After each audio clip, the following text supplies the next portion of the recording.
All right, all right. Hey, what a great time to have another episode of Living Boldly with Purpose. I am so excited, as I am every single time that we get on to be able to do a podcast. This is something I love to do, something that is so fun because, somebody told me that I don't know, so not too long ago, they said that your network is your net worth. And I started thinking about that and thinking about our associations and the people that we spend our time with, and how often are you meeting somebody new? And I met with somebody. I think we were doing a podcast together last Thursday, and I said the same thing. Your network is your net worth. He goes, no, my network isn't my net worth. And I'm like, I bet it is. If we were to look at the five closest people in your life that you have that are surrounding you, most likely they make within $10,000 to $20,000 of the same income that you do. It's just Mm, part of who we are. And then we think of the people that not just our net worth as far as our net worth income wise, but our net worth in our belief system and our value system and who we are and who we show up as. It's just so amazing that the more people that we can have be in relationship with, the better, more rounded, the things that we're able to do in life in order to serve others. One of the questions that I'll probably ask you, Matt, here coming through, if I don't remind me to, is can you live boldly with purpose, or can you live in purpose without serving others? And mm. I haven't yet figured out how to do that, or if it's possible to do that, and just can't wait to talk about it some more and some things that we might be able to do.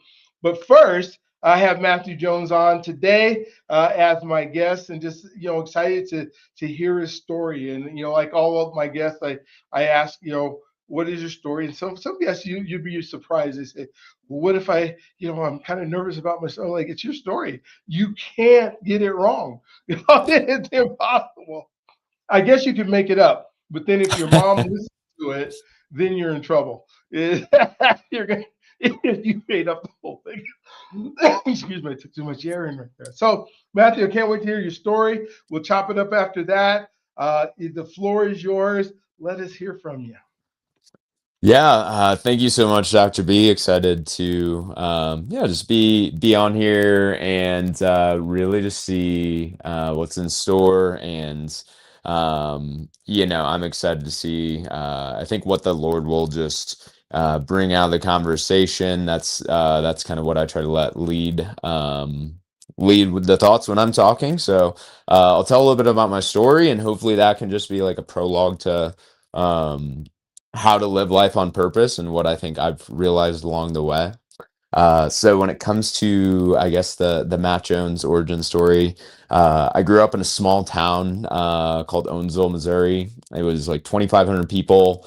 High school was across from a cornfield type of thing. Very, very slow pace of life, and very different compared to where I am now. But yeah, I think just some of the ingredients in the making of my lifestyle and just like what I've learned is I grew up in a separated household. So my parents never got married, and I had one half sister. So that was just kind of again, like a series of ingredients that made a lifestyle where there was a lot of things that were difficult. And just to get deep really quick, some things that led to some trauma and like some patterning and building a narrative in my own head that you don't realize when you're growing up, but it starts to govern like all the decisions in your life, right? And you talked a lot about like your net worth is around your network, right? But how do you choose your network? And what do you believe that you're worthy of being around? And so I think a lot of these things we learn from an early age. So for me, just growing up in that type of environment, yeah, it was just a lot of people who were human. They were just doing the best they could. And everyone was kind of separated and like looking out for themselves. So I grew up in kind of a lone wolf environment, and that fueled a lot of how I viewed the world. So fast forward, I'm growing up. I ended up just kind of isolating a little bit. I did a lot of video games back in the day. I ended up just eating like whatever was the cheapest thing from Walmart. We didn't have a ton of money to go around. And before you know it, I end up like very overweight, and I was like pre-diabetic at one point. Dealt with a lot of insecurity, a lot of comparison, again, like a lot of isolation, just turned to the things that I knew would like kind of bring me relief from the painful environment, right? So I would escape to this like world in the video games where I'm like, okay, like in that place I can be the hero. In that place I can make a difference. Because right now in my normal context, like it doesn't feel that good to be playing the role of Matt in the story. Mhm. So I did that, and then fast forward a few years, I really let that play out, and then the whole insecurity comparison thing like just really started to eat away at me. And ultimately I just made this decision. I was like, hey, like it was around high school time frame. I'm like, I'm going to make a change with this. Like if I can look more like the other people, maybe I will feel better. Maybe I will finally like get my way out of this spot. So I did. I just like after high school, I ended up doing like the most white knuckle approach that one could do towards like health and fitness. I didn't know anything at the time, but I was just like, if there's one thing about me, it's like when I focus on something, I go like all in. So I tried to figure everything out that I could. I was just doing to start. I just did like chicken, rice, and broccoli every meal, every single day for like 3 or 4 months straight, and I lost I think 30 or 40 pounds like right off the cuff. Wow. And yeah, and then I was just doing like workouts from like high school football practice. Like I just didn't know any better, so I was just like, okay, like we're just gonna do that until it works. And then that just began a series of like, okay, like now I can see change in my own life. That made me feel better, right? But looking back where I am now, like I was motivated by like pain Mhm. and insecurity and comparison, right? These are things that like ultimately what I realized is like those things can motivate a person, but it's not the most sustainable, and it's not the most healthy fuel to be running off of. Mhm. So I did that for a while. And then not too long after I have this success story, I have another setback because I eventually end up getting like very sick. That story gets a little long, so I probably won't go into like the vivid detail. But I get sick with this, like what they thought was strep throat at the time. And then I go to this like small town doctor. He's like, okay, here's some antibiotics. I'm going to send you home. And then after the antibiotics, I relapse and I get worse. And so I get like significantly worse. So my mom takes me to the ER, which is like 45, 50 minutes away. And we go there. The doctors in the ER, they were like, well, apparently you have this stuff called pleurisy now. So it's the inflammation between your lungs and your rib cage. So it makes it Wow. hard to like actually expand your lungs. So I definitely couldn't be talking as fast as I am now. I could like talk maybe like half a sentence. I would like have to catch my breath. And then, so they gave me more antibiotics, more steroids, and they took an x-ray and they said, hey, like, we see something in your lungs. We see these little specks, but just follow up in 30 days. It shouldn't be any reason to be alarmed right now. So do that again. Another handful of days go by. Pleurisy is so bad I can't even like lay down flat at this point. I have to like sleep in a recliner because laying down flat, your lungs press against it, and it's like literally a sword through your back. So that was happening. Then I started coughing really bad. So I go back to the first doctor, and he's like, well, now you have pneumonia. I was like, sure, I do. At this point, I was just like, I have no idea what's going on. And then after that, he runs some blood work, ups the meds again. He was like, come back in 24 hours. So I get a call that night from the doctor saying, hey, we got your first round of blood results back, and you should be in the ER 8 hours ago. Your white blood cell count is 28,000, and it's supposed to be on a scale up to 11,000. 11,000 is like you're really sick and you're fighting something off. So Uh-huh. it's more than double that. So they were like, you are on the borderline of becoming septic, and that's kind of like the point of no return when someone has an infection, Hmm. more or less. So at that point, I don't have health insurance, by the way, through this whole thing. So, and again, like we don't have a ton of money, and so like in my head, I'm like, I can't afford an ambulance. So No. actually, I'm with my elderly grandma at the time, and I get in the car coughing like crazy, not able to speak a full sentence. And I drive myself 45 or 50 minutes to the ER, and I check myself in, and it's one of those situations where they're like, we're taking you back immediately because you can't wait. And they just plug me in with the strongest IV antibiotics they make. They start running all these scans. Doctors are running around like crazy left and right. And they say, Matt, we don't know what's wrong with you, but we just have to kill it. And we don't have time to figure this out. So that was the first of 10 days that I was in the hospital with this like near death experience. Um, and through, again, like there's a lot to unpack there, but basically what happened, I just had this very mysterious lung infection. Through the entire process, they actually weren't able to give me like a textbook diagnosis because they weren't able to grow the cultures of what was making me sick.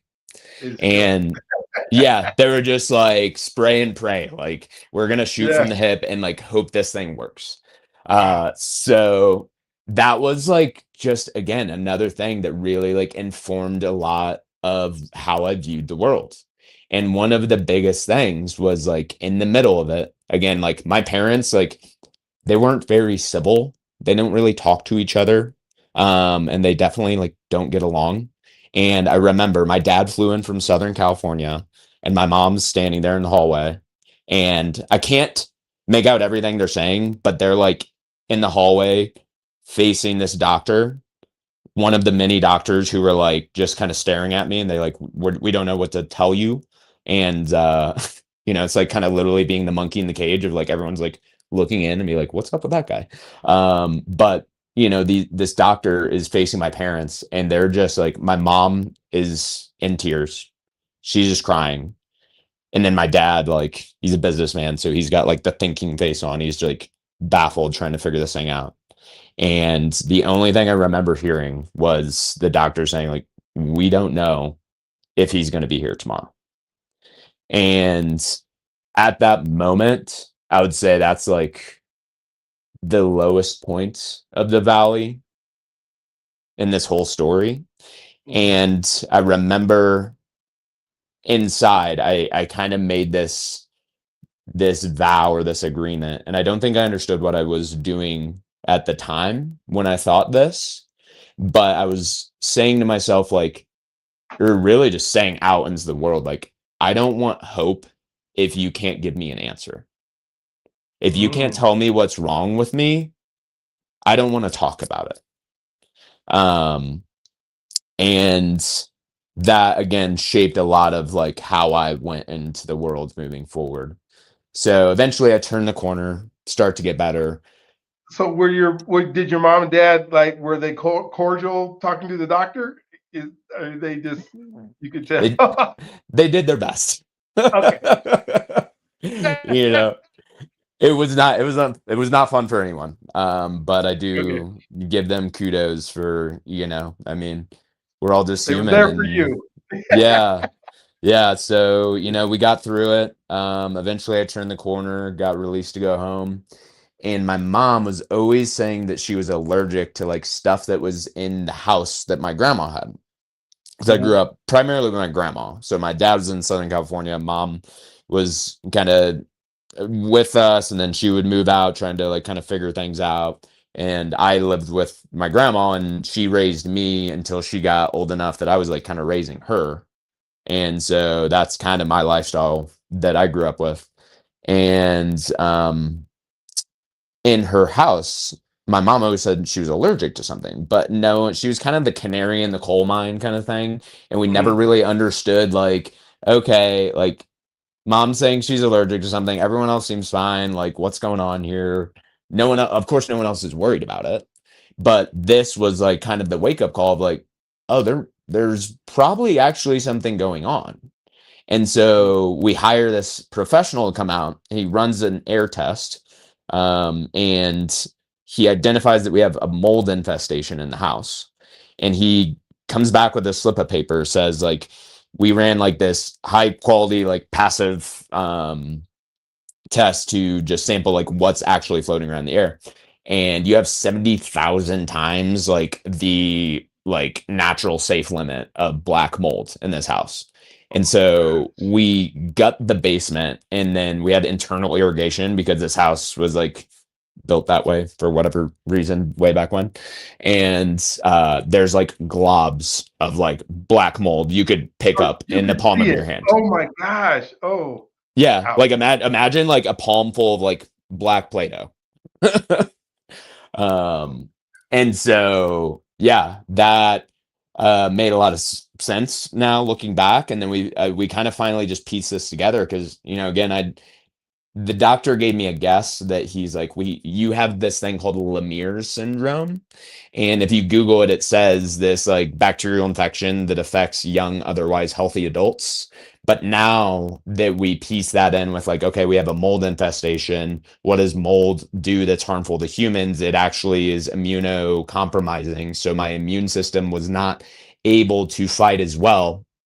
And later on, I would figure out, okay, I actually like have a couple genetic variations that make my detoxification genes not work as quickly or as effectively as maybe yours do or the next guy. So this melting pot of like, okay, my genetic variations plus my environmental toxic load created an environment where this opportunistic bacteria was able to get in, whereas everyone else, it probably wouldn't have affected, or at least not as heavily. Sorry. So after that, I kind of got this experience where I'm like, okay, like losing weight, you know, that was part of my story, but and that's cool, and I want to continue to have that experience and that transformation. But now this whole concept of like, man, my mortality was just on the line, Yeah. and being that close to the edge really inspired me in a different kind of way where I'm like, okay, uh, I'm going to, whether it's possible or not, try to figure this all out. Like Mhm. every single thing about the body, about health, to the best of my ability, like I want to know, because I never want to end up in that situation again. I don't want to be like insecure again, but I also especially do not want to end up back in the hospital where someone else, I'm waiting for them to give me an answer and then they say I don't know. So I again grew up in this environment where it was more of a lone wolf style, but that just kind of like added the fuel to the fire with that. So that I'm just like, hey, like I actually don't trust anyone else to figure this out. Or, you know, the people I thought could give me answers when it, you know, when stuff really hit the fan, they couldn't. Again, and like now I realize like everyone just did the best they can. It was just a very wacky situation. But that kind of inspired me on the rest of my journey of just like, okay, this is what I'm kind of like meant to figure out. And so it was fueled from that place early on, and it turned into like, you know, the last 11 years I was just went down the rabbit hole in like every different area of health, and I've just been trying to like again figure everything out. So I would kind of go like one by one and just be like, oh, I'm really want to figure out how to like sleep the most optimally that I can and like fix that, or go to nutrition or supplementation.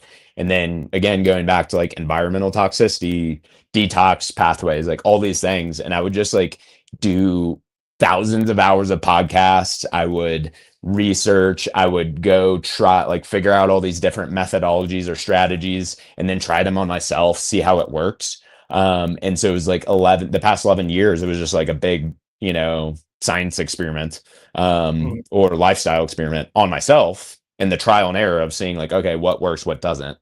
And that kind of led me to where I am today. And that's what I do. So I do like holistic health coaching, really trying to leverage that experience where it's like hey, I've done my best to figure out all of this. How can I help other people not go through the same effort, time, pain, trial and error, and figure out what works for them in the best way? So that was kind of the origin story, I would say, that led me here. And then I think getting back to the purpose side of things, and then like I want to, just chop it up a little more. I would say like I've mentioned a few times that those viewpoints that I had were not the most healthy fuel that one could have. And I would say I really, especially over the past year and a half, have had kind of like a personal transformation with my faith. And I Okay. think that has really realigned some things for me on how I view the world and how I go about what I do. So, I had been introduced to faith back in high school, and we grew up in a family as like everyone was Christian, but we never really did anything together. We didn't really go to church together, or pray together, or all the things. But like we all like, it was mid Missouri, so everyone was kind of about that. And then that's the background I came from. And then my dad was in Southern California, so I had this mentor that I came across in high school. His name was Coach Lay. He was my high school football coach, and then he was also my physics teacher. And one day he invites me to a youth group, and Mhm. then he was like, "Hey, there's free pizza. You should come check this out." And free food for me before I lost the weight was like, okay, I'm there. So I go to this youth group. Those people become like my family, and they Mhm. really just like help me, yeah, just have that sense of like belonging and like knowing and feeling seen in a way that I didn't have before because it was very isolated environment and I didn't know what I was all about. So that was like the start of my faith journey. And he actually led me to like accepting Christ. And um, ultimately, he baptized me when we got back from a trip to a base camp here in Colorado. And that was the start of my faith journey. But then, I get to the 20s, kind of go to college, and then I go into my corporate career after college, end up like walking away. So I was like, okay, like I know I'm a believer, but I don't really know like how to act this out in the real world. And it wasn't until last year where I think my purpose, and that's what I hope to like kind of bring this back around to, is like my purpose was really like I feel like awakened last year Mhm. because I had built a successful corporate career. I worked 5.5 years in the beer industry for Anheuser-Busch and Budweiser. Had like kind of built all these things up. I'm like, okay, I figured out all this health and fitness stuff. I feel confident in my own body now, or so I thought. And then I feel confident in my career because we didn't have a lot of money, and now I made a lot of money, and now I'm going to all these events, and I spend all the money, and I'm just like doing everything that Matt kind of wants to do. And that was just my mode of living. And then the beginning of last year, everything changed. I had gotten in a car accident, wrecked my car. I then have the smart idea of like, okay, well, I make pretty good money. I'm just going to buy another car with cash so I don't have to take out a loan, right? Because that would be extra fees and whatever. So I liquidate my entire emergency fund and pay cash for this car. Turns out I bought it from this like shady dealership that sold me like a total lemon, has cracked radiator, blown head gaskets. There's literally a garden hose in my engine. Oh And my gosh. it breaks down like the next day.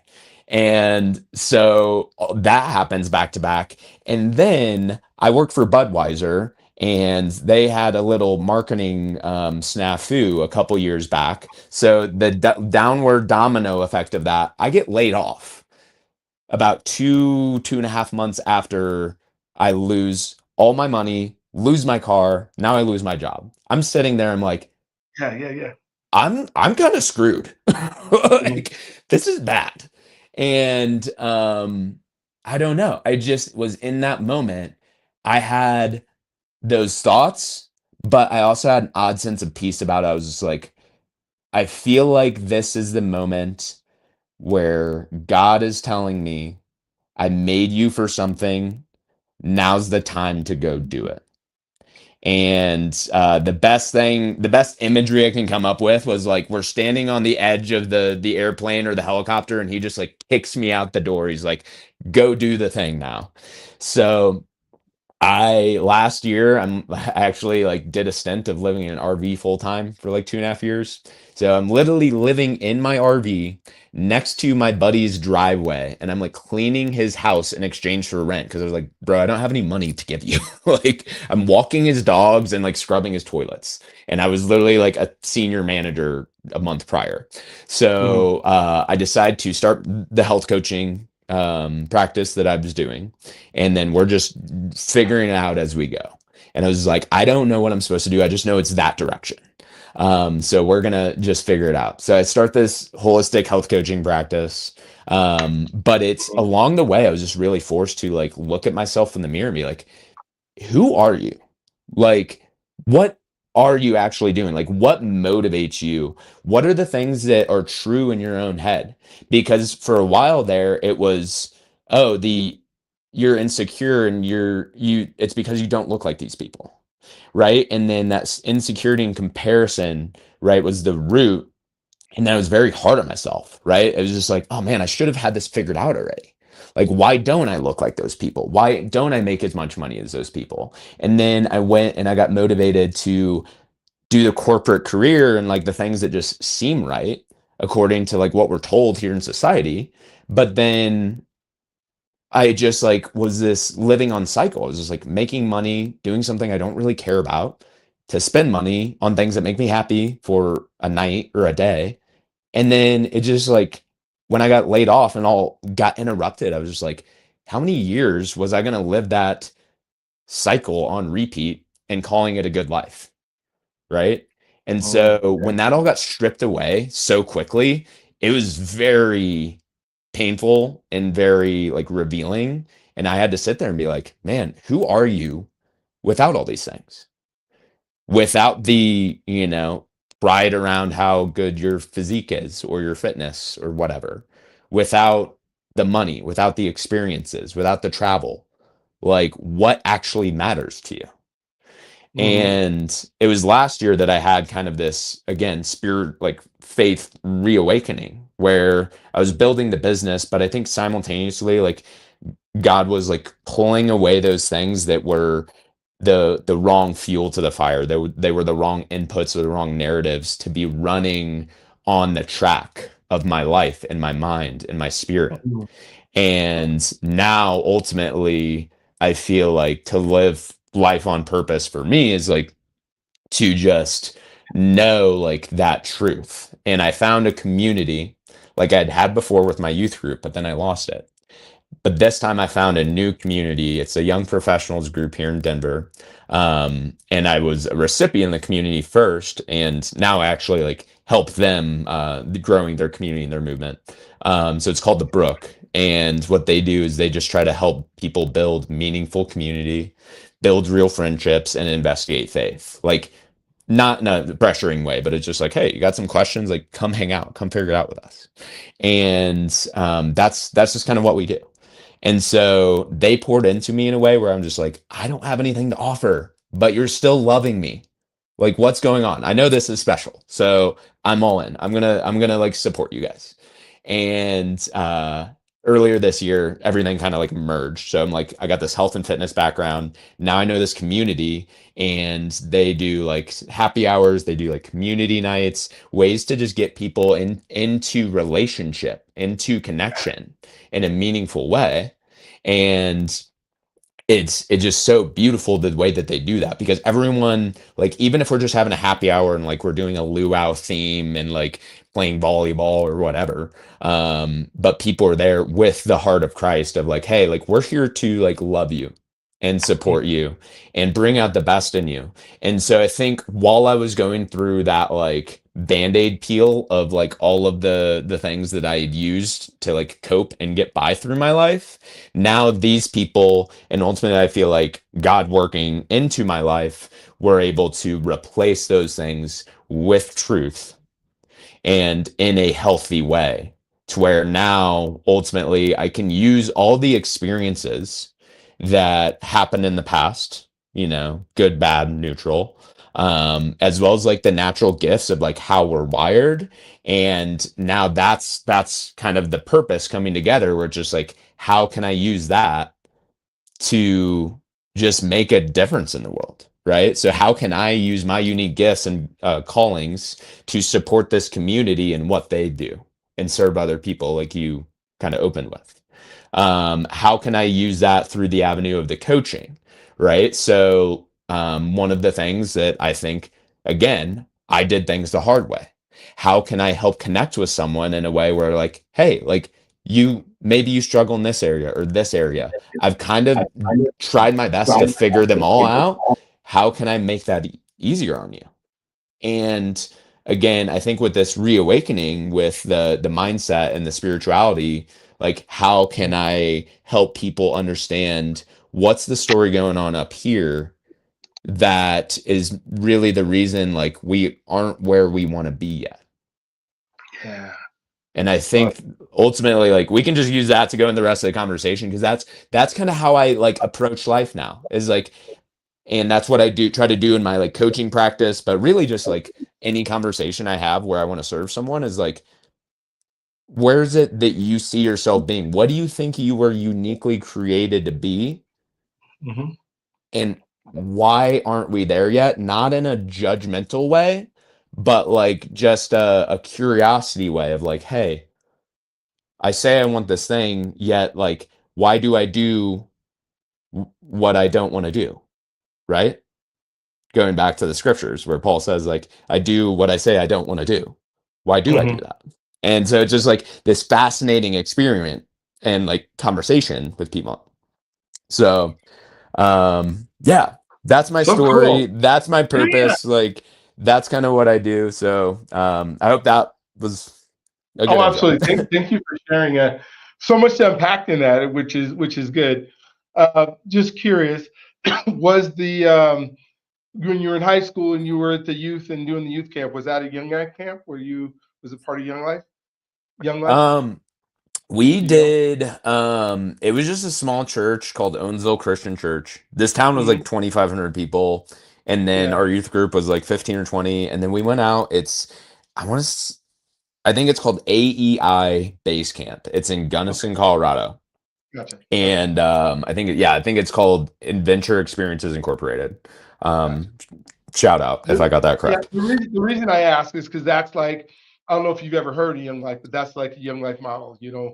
Earn the right to be heard, to give you the best week of your life in camp and that kind of stuff. And I just literally, before I talked to you today, was meeting with one of the area directors here. I was employed back in the day with Young Life, and that's like the whole purpose, is to be in relationship with folks. And so, as I hear your story and hear the identity, and you going through these several identities, plus the craziness of black mold jumping all over you. Again, kind of reminds you like what's that Spider-Man, the opposite Spider-Man movie where the black guy, the Oh, white Venom. Venom, yeah. Yeah. That's how I kind of, obviously it wasn't as dramatic as a movie would have put it, but it sounds like, the invisible part of Venom jumped all over you, except for there wasn't an alien inside you. So I Yeah. guess there's a little bit of not truth in there, but to just think about how, when we think about purpose and we think about relationship, but the identities we have to go through in order to get there, Hmm. because like who you believed you were and your self-worth and all that kind of stuff played a part till you can begin to serve others. Maybe you can just talk to us a little bit about that transformation of, were you always just serving and then you just didn't know why, or was it that you had to get to the point where you were willing to serve? Um, yeah, I think there's a couple thoughts I have there, which is, and I think I'll go here first, is like, I'm a big believer in contrast. Okay. Okay. I think sometimes people need to know what is not true to be confident in what is true. Gotcha. So ultimately, like you said, is like going through all those different identities. I think, at least for me, and again, like everyone's different and everyone's path is incredibly unique. But for me, I had to see, like, okay, like I live this way, and you know what? That just doesn't work that well. That is not that fulfilling. And like running again, these certain narratives or running by this certain modality is just like, it's kind of stressful, just like all the time, right? When you're motivated, I was describing this to my fiance the other day, like when you're motivated, and this will lead into the second part, which is like when you're motivating and self-serving, right? And then it turns into pride, which is like self-accomplishment. And then you have this pressure to uphold. It's like, hey, I did this to serve myself, but Yeah. look at what I built. But then the Hmm. consequence that is the, I believe the enemy or the lie or the limiting belief or whatever you want to call it doesn't tell you is like, oh, then you have a lot of pressure to uphold the thing that you think you're responsible for. And that was the predication of my entire life, was just like, man, I have to look a certain way all the time. Otherwise, I will end up back in the place I don't want to be. I have to control all the factors of my health around me. Otherwise, I might get sick again. um I have to do these things, and like even it's this perversion of like service to others, because I think on the inside my heart deep down wanted to serve, and I think most of us are, I believe we're all built like that in Yeah. creation. But then it gets twisted along the way, where like all of a sudden it's like, oh well, like now I'm going to serve you, but I kind of just like, I want this piece back for myself, right? And I didn't realize I did that until like I just hit rock bottom. Probably shouldn't do that with a broken finger. That hurt a little bit. But but Oh. yeah, hey, it's a good reminder. All right, it hurts a little Yeah. bit.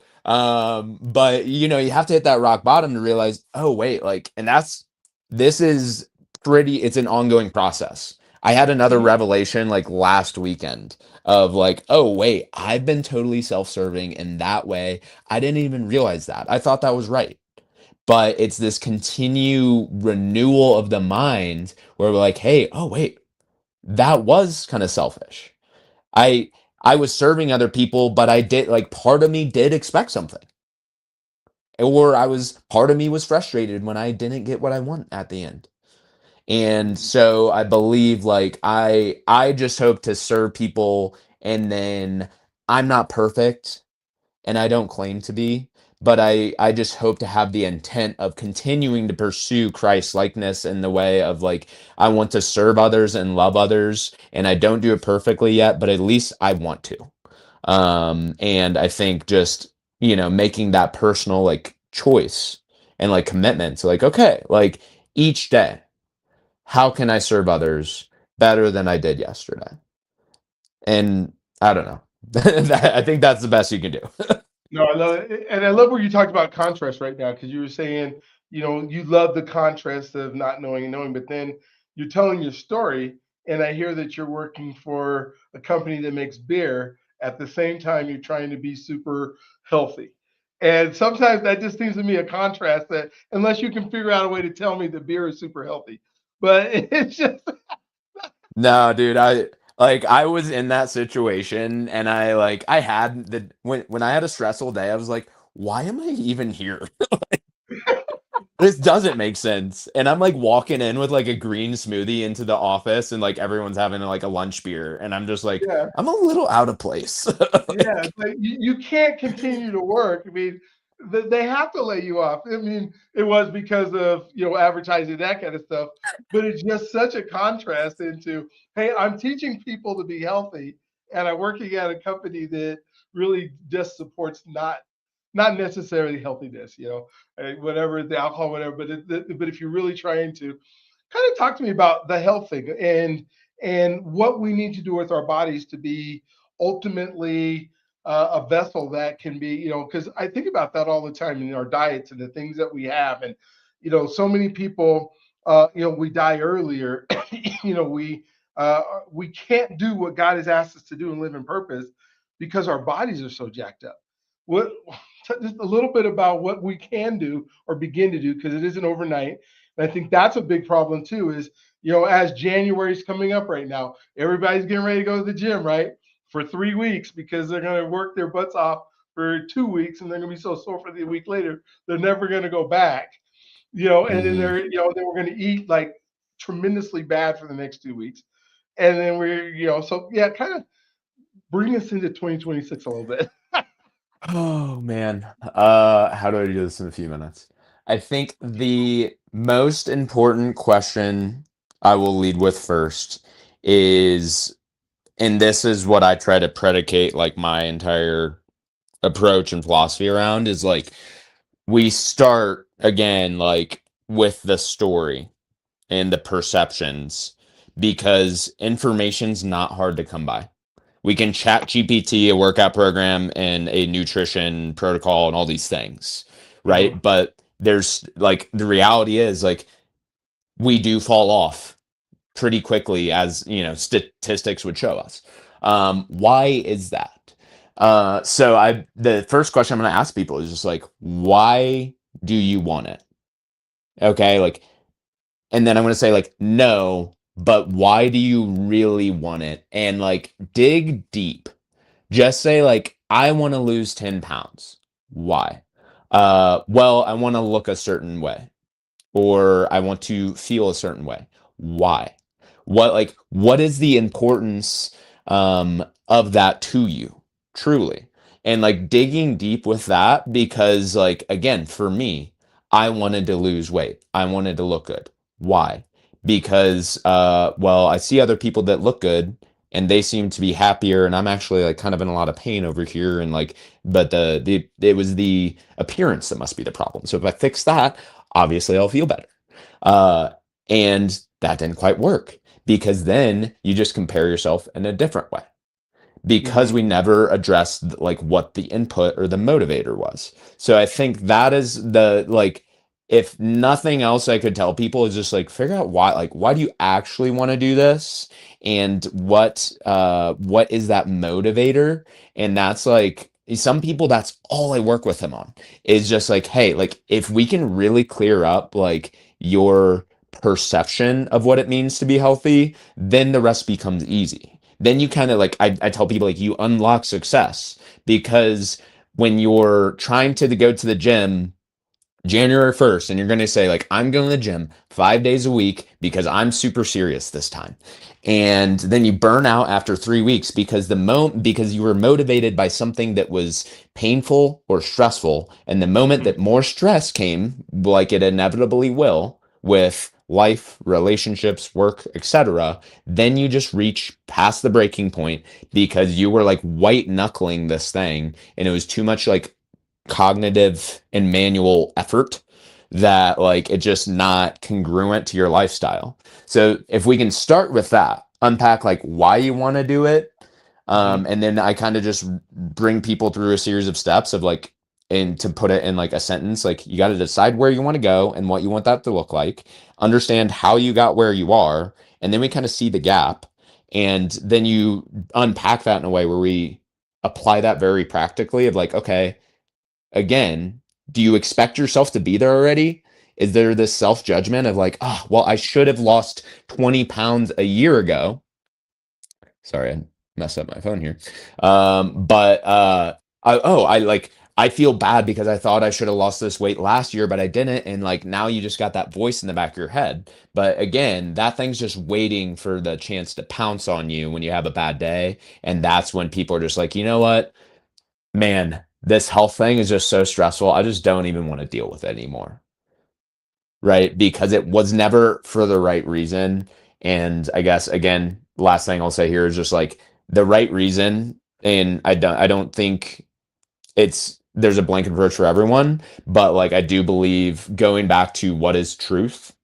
And I believe that, we should look to scriptures for that, of just like the body is a temple, and it is about stewardship, and the stewardship of our health as the vessel of the like living God within us, the Holy Spirit.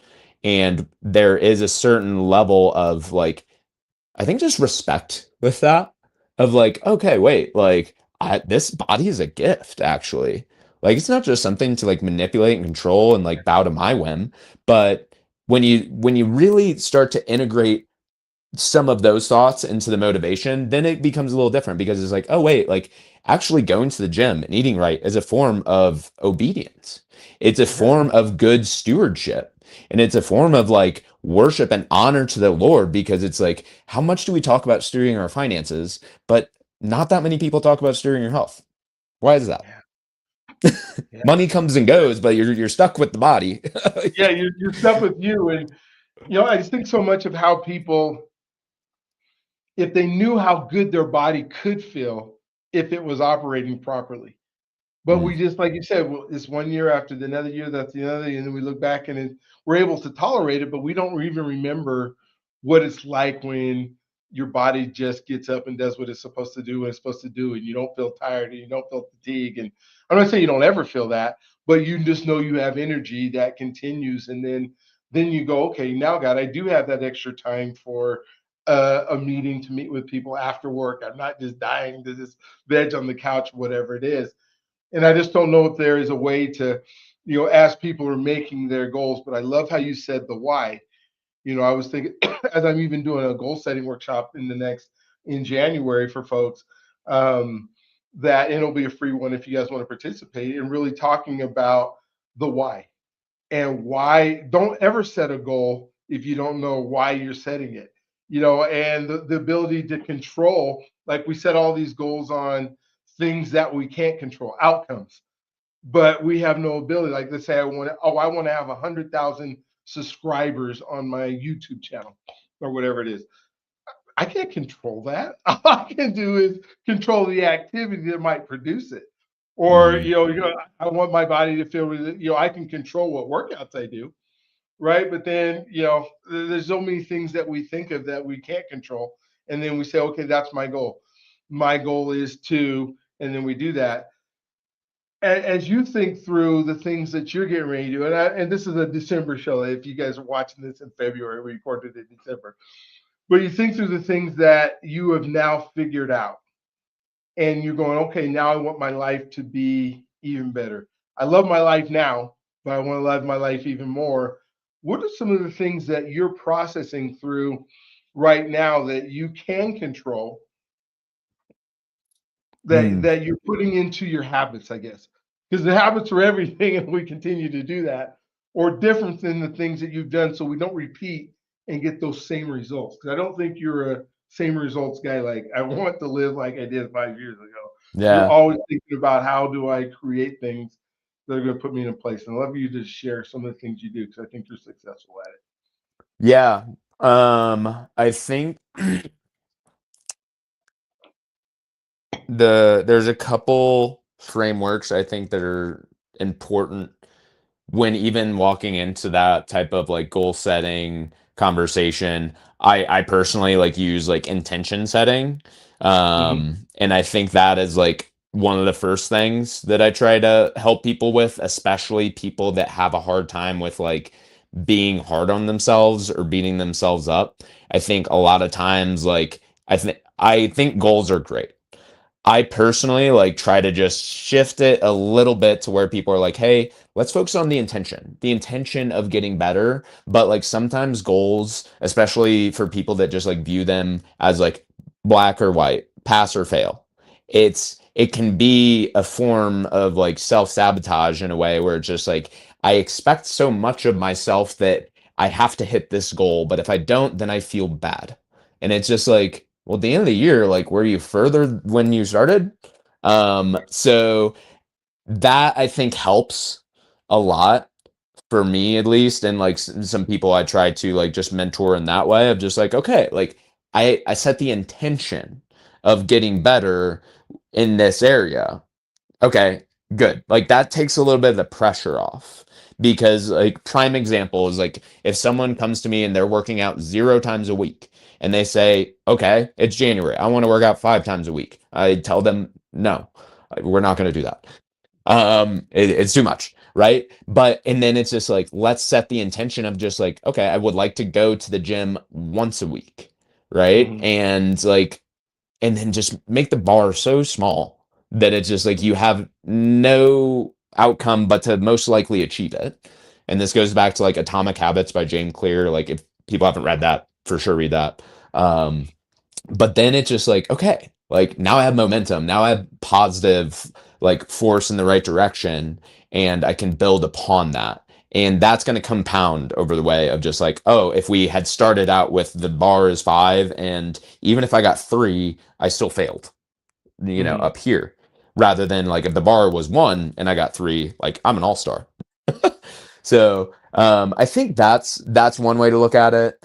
And then I blanked on the other No, I think other part of the question. Yeah, you totally got it yeah. on this whole world of making things happen. And I'd love you to come back and maybe even speak. We're gonna do a virtual conference on different approaches to goal setting. I'm saying goal setting, and I don't set goals, because Mhm. I don't believe I believe in setting outcomes or setting things that I can control. And you're on the same space because I think fitness and health is one of those things that we just throw out a number with no intention of actually hitting it and no know-how of actually hitting it, no way to reverse engineering it. We just say it is, oh, my goal this year is, and then I'll go to the gym 5 times. And somehow magically that we end up hitting it. And the other reason that I think that you're such a good person to be able to talk about it is because you've gone through. Like I tell this story about Sister Johnson all the time. At the Black Baptist Church growing up, and they I don't know if you've ever been to one, but they have like the ladies all sit in the front 3 rows. They wear white, all white hats, and they're like the moms of the church, and you just love them to death. But I would always say to Sister Johnson, I said, Sister Johnson, how you doing today? Is things going okay? And she'd say, just going through it, baby, going through it. And through the years, I'm gonna get to the other side. I'm like, Sister Johnson, it's been like 12 years and you ain't gone, you still going through it. Like, when do you actually get to the point where you achieve your goals or you achieve what you set aside or the things that you said you were going to do and not just go back to the way you were? And I think Mhm. that's a key. Maybe you just a quick comment on, hey, yeah, I went through because maybe because you said intention instead of a goal. But I don't know if you have an answer for it right now, but I'd love to hear how you think you got through to. And we're always getting somewhere because as soon as we hit one place, we want something else. But at the same time, at least you're hitting some of the things you set for yourself. Yeah, I think first of all, contentment in all circumstances, right? Ooh, I like that. Hmm.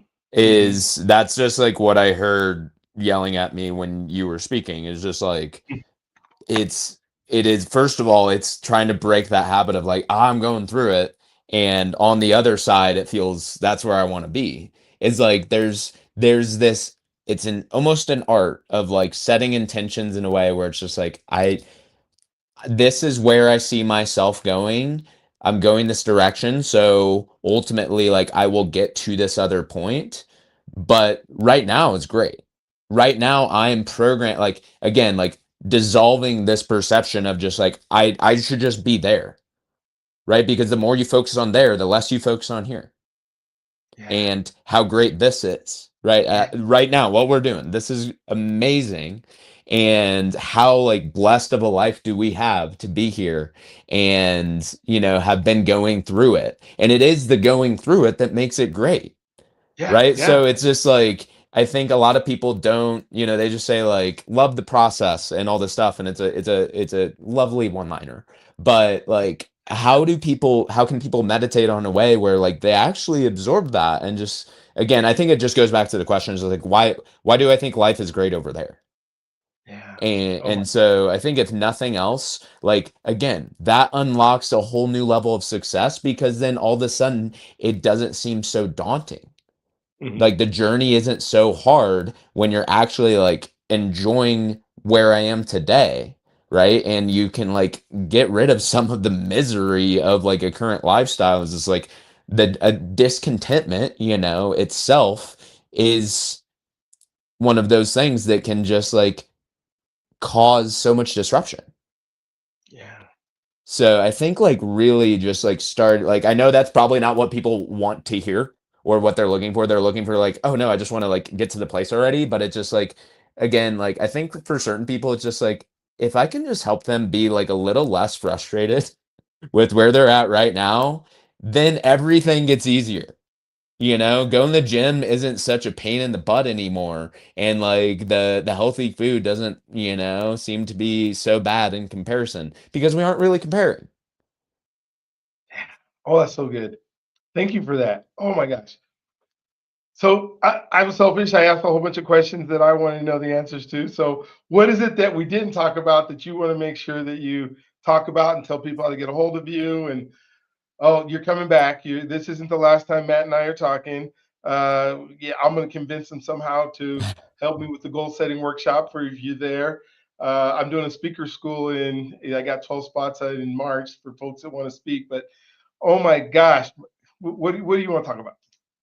Ooh, I think one of the main core philosophies of like what I try to help people with is like this concept of just like the firm foundation and being aligned holistically, right? So I think brushed over it a couple times, but like I view health as very holistic practice.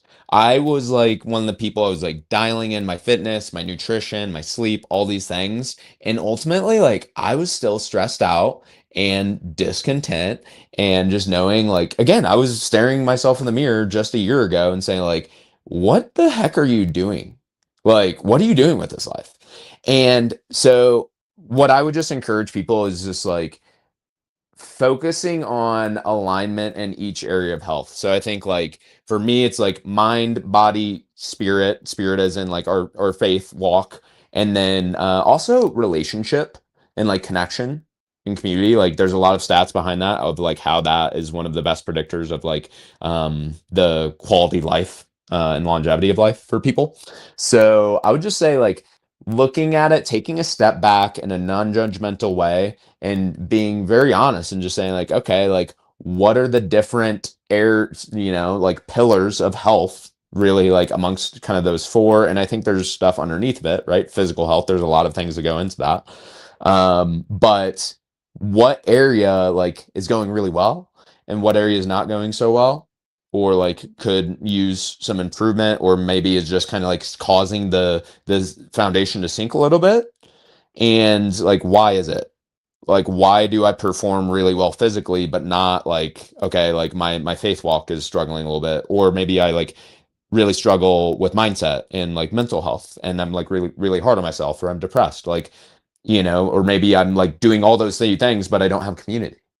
So just really looking at all the different pictures and then figuring out how to like find I balance is, very subjective and can be elusive in itself. But like I would just say like alignment in those things of yeah, like how can we do that in a way where we're like firing on all cylinders? Because you really can't do well as a human being. We are holistic creatures without all of those. You can't just like, you have to hold the things in tension. You can't just drop one. Okay. Like some people are very into their spiritual life and their faith walk, but they like don't really focus on their bodies. Okay. Well, it's really hard to be kind and loving all the time when you feel like crap. Yeah, yeah. So I think that's really important. And then just going back to purpose, like if nothing else I can say is just like people everyone listening, like you were created for a unique identity and calling, and Christ has that written in the books of heaven for you, and he has a name that he calls you by, and it's not what you normally go by. So I think just spending time to like find that and receive that, and ultimately like everything else we talked about, like that is the decision filter. Okay, like once it's not about finding it. A lot of people go like I did the RV life, people travel all over the world and they're like I got to find my purpose. It's already there. It's a gift and an inheritance that God wants to give you, and you need to receive it. And that's all you need to do. Like it is so beautifully easy the way that God has designed it, but we complicate it and we think it's this thing out there somewhere else on the other side of the fence. But like once you receive that, then again, run the decisions through that. Set your goals through that because that's how we live in alignment. Okay, like I know who I am in God's eyes, not everyone else. And then I can look at all these different areas of my health and be like, okay, like if I'm going to go do the thing that I have been sent to do, how can I build a foundation that is going to support that lifestyle through health in the physical body, in the mind, in the soul, in the spirit, and in community? Right. So that's what I want people to know. That's what I'm here to do. I think that's my calling. I'd love to help anybody with that. The ways to connect with me. I'm doing a little going into 2026. I'm revamping some of my like social media and stuff. So if they just want to follow my personal social media, it is at 72M Jones on like all platforms. So M is in Matt, last name Jones. So at 72M Jones. My email is matt at trailblazerhealthco.com. All one word. And my website is trailblazerhealthco.com as well. So yeah, would just love to have anybody. The best way is going to be like through social media or email. Again, I'm revamping like website and some my business strategy on Instagram. So would just love to connect. Cool. Well, thank you, Matt, so much for being on today. This was very helpful for me. And so, whether anybody else got a lot out of it, I did, and wanted to make sure that we get you back on doing some stuff. It has been a pleasure. For those of you who are watching, this is your first podcast. Hit the notifications, hit the the subscribe, all the things that we do. We got some incredible shows. Got some stuff coming up next year that I'm gonna ask you to participate in if it's for you. And bringing some of my guests back in to helping me do it. We have a community called becomingtheperson.com. And so check that out as well. It's actually becoming the person universe where we just talk about things like this all the time. And so hope you guys have an amazing, awesome, awestruck day. Matt, do you have one last 30-second thought? Dr. B, I just want to thank you for creating the space, for just pouring into people the way that you do, and just podcast meant such a big thing to me on my discovery of all these things. So I just want to bless you. Like the movement that you're doing here. So I just want people to keep plugging in to what you're putting out there. So. All right. Well, thank you. You guys have an amazing, awesome, awestruck day. Don't forget you are God's greatest gift. And to add to that, you are the answer to someone else's prayer. So make sure you're working hard. We'll talk to you guys on the next one. Have an amazing, awesome day.